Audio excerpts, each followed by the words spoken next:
All right, Doc is here with the Bryant Wellness Institutes of Acadiana, and you're talking about 24, 36, 24. What's the thing? It was the 85-10-5 rule for men, choosing their food planning. And so 85% of the time, you want to eat foods that you really like, but that are healthy, high-protein whole foods. Healthy, high-protein. Wait, I got to make a note here.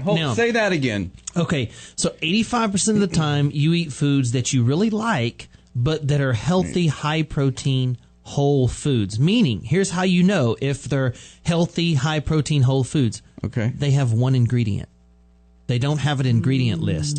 For an example, eggs, fish, nuts, spinach. It's one ingredient list. There's no ingredient list to it. It's one thing. One thing. Okay. One thing. It's a single item. Okay. Now and you need to do that 85% of the time. Yes, because why wouldn't this work for women too? It would. It would. Okay. It certainly would. And we just alter the formulation a little bit. Women don't quite need as much protein. Okay. But if a food has an ingredients list, then the more processed it usually is, meaning that it has extra sugar and fat and it's stripped of all the good nutrients. So pick one ingredient foods like steak, apples, almonds, one ingredient foods. Okay. 85% of the time. Okay. That you like. Okay. Now, 10% of the time, use the same idea, healthy, high-protein foods that you don't really love, but that are still good for you. So 10% of the time that you're going to eat foods that fall in the same category, but they're not your favorites. Okay. But they may still contain the minerals and enzymes that you need. So an example is, say you might not really like spinach, or say you might not really like almonds, but since it's loaded with everything good for you, you're going to add it to something so that you get that about 10% of the time. Just a food that you're not crazy about. Okay.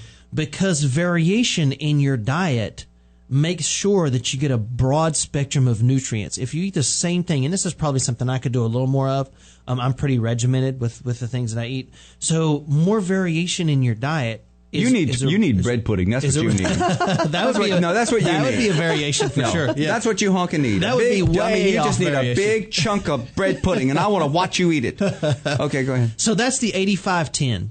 Foods that you're not crazy about, but that are still in the healthy, good category. And then 5% of the time, eat whatever you want. Oh, really? Whatever you would like. Now, like bread pudding. Yeah, like king bread cake. pudding. Whatever you want. 5% of the time. Okay, now, wait. Now, to recap, 85% of the time, high-protein foods, generally with one ingredient, like spinach. Yeah, that you like. Nuts, just one-word ingredient type foods. Okay. And 10% of the time, foods that I don't really like, I don't really love, but I'll eat them, and they're good for me. Right. And then 5% of the time, I can eat anything I want. Right. But now, Dr. Kevin. Now, here's the thing. Wait, okay. Oh, is there going to be like Go ahead. Yeah. So, the actual diet plan calls for 80-10-10 and 10% of the time to eat whatever you like. Mm-hmm. But I like 5% better because people are going to stretch 5% to 10 anyway. Yeah. You know? So, and if I say 10, they're going to stretch it to 20. Yeah, exactly. It's like on Camellia Boulevard. They stretch 35 to 45. Yeah. Right, exactly. That's what's going to happen. So, if you call it 10, you're going to make it 20. So if you just push for 5% of the time, eat whatever you want. Okay. But now, so I've got a piece of healthy fish. Say I caught some trout. Mm-hmm. And I'm preparing that. Mm-hmm. I'm going to want to put some butter on it. Yeah. Butter's not unhealthy. Okay. I would put butter on it. Okay. Yeah. All right. No. Would I have rice with it? No. Would I have bread with it? No. Okay. But butter's a health. See, that's the other question then becomes, what is the 85-10? Mm-hmm. And that's where some coaching comes in. Certainly butter's not a bad thing for you. In moderation. In moderation, sure. Yeah. I think that the number one key to this, and this is actually principle number 3, is protein is the key. Proteins and healthy fats, like I'm always preaching on here, and leave out the carbs. Kind of like the Atkins diet. Now, men should strive for 1 gram of protein per pound of what their target weight is. Okay, explain this, cousin. Explain this. So, if you want to weigh 180 pounds, you should eat 180 grams of high-quality protein a day. Oh, okay. Oh. So if you're 300 pounds and you want to be 180 pounds, eat the 180 pounds of 180 grams of protein per day. High quality protein per day. Okay. So why is that? Because protein. I want to be. Hold on. CJ has to do some math. I'm doing here. math. Hang on. Okay. I want to weigh 100. I like me at 160. It's 160. Okay, 160. 163. I like one somewhere in there. Yeah, 163 is my do not cross line. Yeah. So okay, let's say. So I want to be 160. Right. So I would eat 160 grams of protein per day. Correct. Okay. Now here's why. Because protein increases your satisfaction when you eat, first of all. It reduces your cravings, and it helps you feel fuller longer. Whereas carbohydrates do the opposite of that. Yep. They flood your body with insulin. That gets burned up and spikes your blood sugar, and then you're starving again within a couple of hours. So carbohydrates feed all of the negatives about weight gain, and protein feeds all of the good things about weight loss. And so protein in men fulfills three very important factors when it comes to weight loss. Number one is it speeds your metabolism. Number two, it slows down your appetite. And number three, it builds lean muscle, which burns fat. Okay. So protein is really the perfect solution for men's weight loss programs. Carbs are really a weight-storing, gut-busting problem, and you want to eliminate them at every chance. And Don't you get enough carbohydrates in just real food? Yeah. You don't have to add bread and all, right? Isn't absolutely, that what? yeah. And so what we're talking about, it's called macronutrient manipulation. So what that means is manipulating what you eat based on if it's carbohydrates, fats, or protein. That's macronutrients, the three big ones: carbohydrates, fats, and proteins. Okay, healthy fats and proteins are really good for you and help you stay thin. Carbohydrates, as a general rule, are not. Now, the only exception to that is if somebody's an extreme athlete, extreme long distance runner. Of course, they need carbohydrates to produce energy in order to do that. But for the average person who's trying to lose weight, carbohydrates are generally seen as the weight storing one. Now, when we talk about macronutrient manipulation, what we mean is this: you want to limit your carbohydrates a day as much as possible. So if, let's say tonight I were going to drink some beers, which is carbohydrates, I might go the rest of today without eating any carbohydrates at all. Okay. That way I've manipulated my carbohydrate intake to allow me to have those beers at night, knowing that's going to be plenty of carbohydrates for me. Okay. Or, so that would come under your 5%? Yeah, absolutely. It would come under the 5%. Okay. Yeah. And so macronutrient manipulation, and so some real world ideas were, if I were going to go, say, to a gumbo cookout, I would skip the rice and fill my bowl with chicken and sausage or seafood, because that is the high quality protein side of it. Just skip the carbohydrate part of it. Now, once you get down to your goal weight, you can add a little bit of those things back in. And so weight loss is a whole different program than weight maintenance.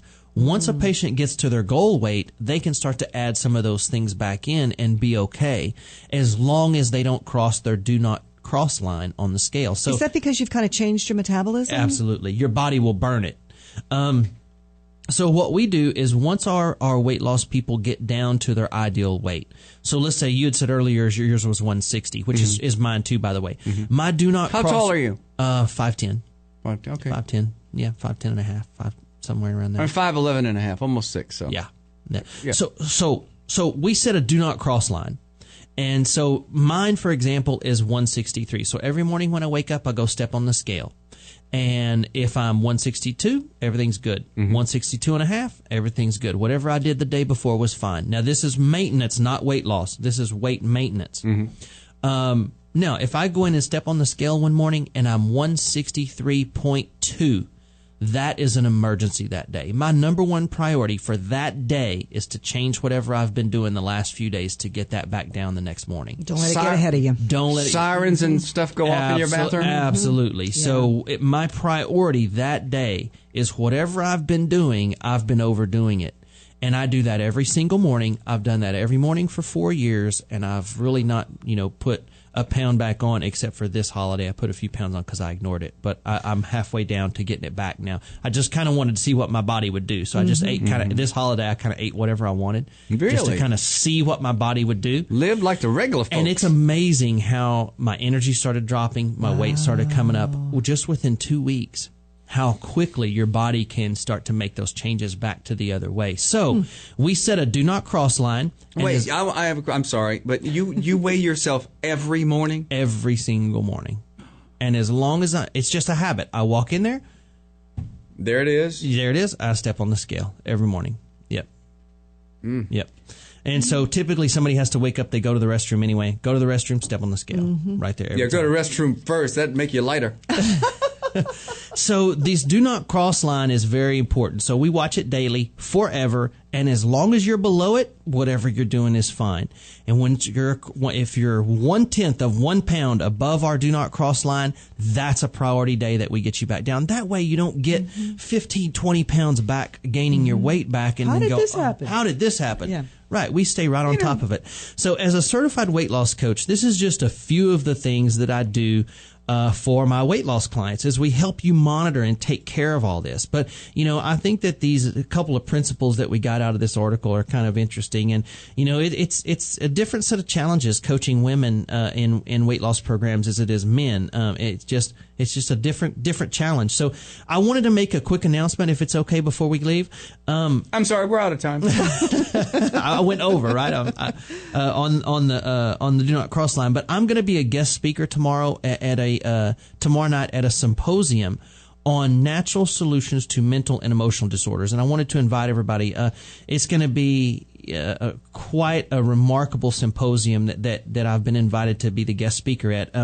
We're going to discuss new solutions to emotional disturbances like depression, anxiety, PTSD for our soldiers and others, children's issues like ADD, ADHD, OCD, and the other problems that are associated with a lot of the kids today. And we're going to have appetizers and social hour at 6, and then the symposium will begin at 6:30.